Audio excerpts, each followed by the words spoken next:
or something like that. What's wrong with this picture? A storm is raging. The disciples are frantic. They don't know what's going on. Their life is being threatened. The boat is getting ready to sink. And there's this one guy who's, he's sleeping in the back, and he's the leader.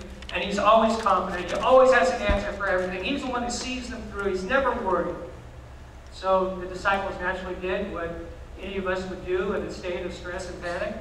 They start screaming at him to wake up. It's like, "What are you doing? Wake up!" And they're mad at him. How can you take this so lightly? As a matter of fact, according to Mark and the language he uses, they're scolding him. They're talking him down. They're rebuking him for not helping out. We read in the next verse, the disciples woke up and said to him, "Teacher, don't you care if we drown?" Don't you even care? And they were afraid. They were afraid of dying. And they were afraid because they had no control over the situation that they were in. They're at the mercy of nature. They were just out there. And how can anyone sleep at a time like that? Get up! Help us! Get up and be stressed with us. Get up and scream with us. Get up and work with us. We're fighting nature here. We're losing the battle. And if we lose the battle, that means we lose our lives. The next verse, 39.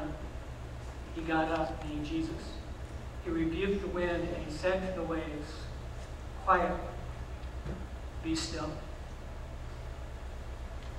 Then the wind died down and it was completely calm. Now Mark has been building the story of Jesus up to this point. In the first chapter, he was letting us know, from the very first chapter, he's letting us know that Jesus isn't just a good guy.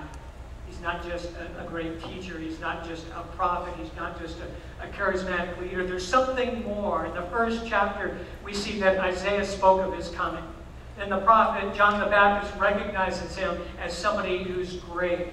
And then as he's being baptized, a voice comes from heaven, "This is my son in whom I'm well pleased." And he healed the sick and the demon-possessed, and he raised someone from the dead. A couple of weeks ago, we talked about the time when he forgave a paralytic sin, and then just to prove who he was, he also healed him, showing that he was the Son of God.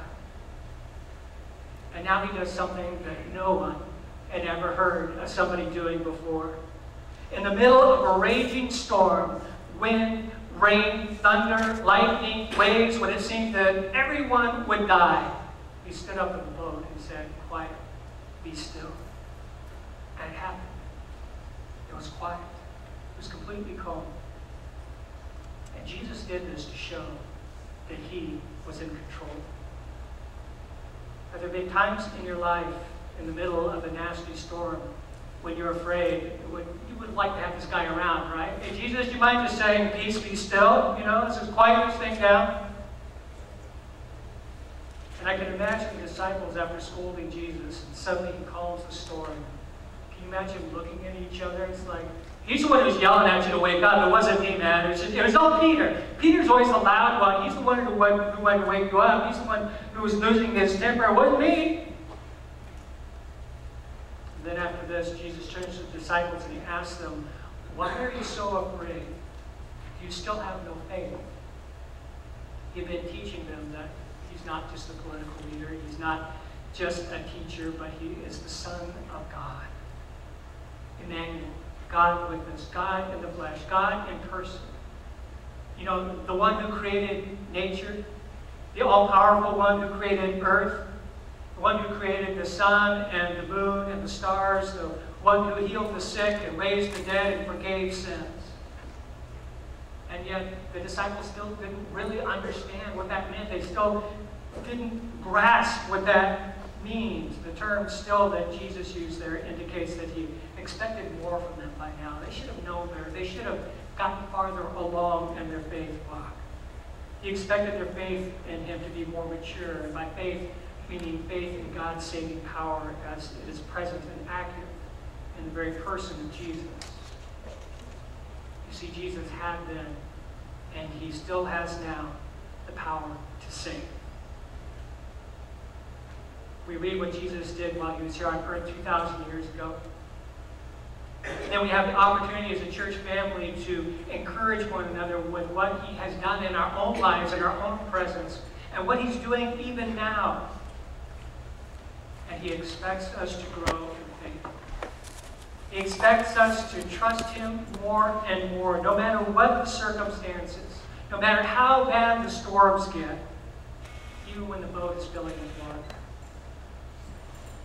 Jesus' next line, I love it, or not Jesus' next line, but the next line in Mark's Gospel is awesome. It's kind of like they wake up and they realize all the implications and they realize who Jesus is. They begin to get the idea of who and what the Messiah is. We read in verse 41, they were terrified and asked each other, "Who is this? Even the wind and the waves obey Him." Seems like that until now they were caught up and enjoying the ride. I mean, it's kind of like being the entourage of a rock star, just hanging around, see what's going on. You get a little bit of the fame that rubs off on you. Everything's good. Everybody's all positive. You know, it's good to hang around a winner and let some of that rub off on you. But they hadn't really thought through who Jesus was. And Jesus calms the storm. Basically does exactly what the people in the boat wanted, and the reaction is they were terrified. Why? Because they were still learning that Jesus is God. They were still learning that they could trust Him. They could place complete faith in Him for all things, not just a few things, but for all things.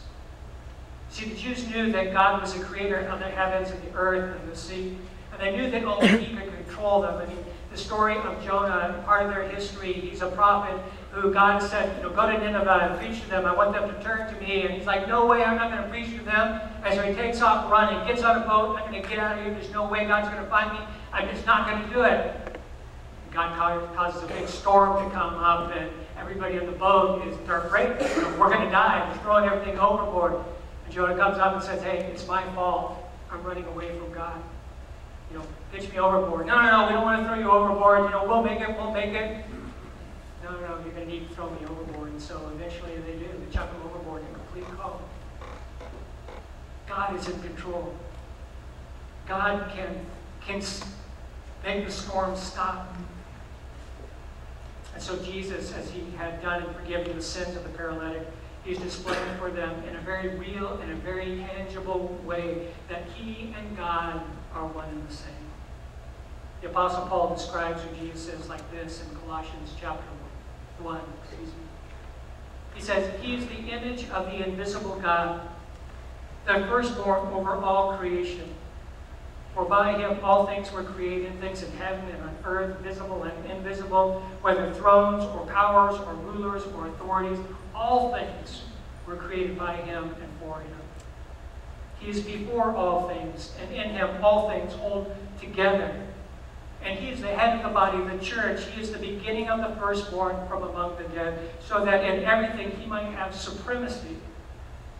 For God was pleased to have all His fullness dwell in Him, and through Him to reconcile Himself all things, whether things on earth or things in heaven, by making peace through His blood shed on the cross. Sometimes the disciples were kind of slow. It took time for them to mature in faith, but the cornerstone, that of which everything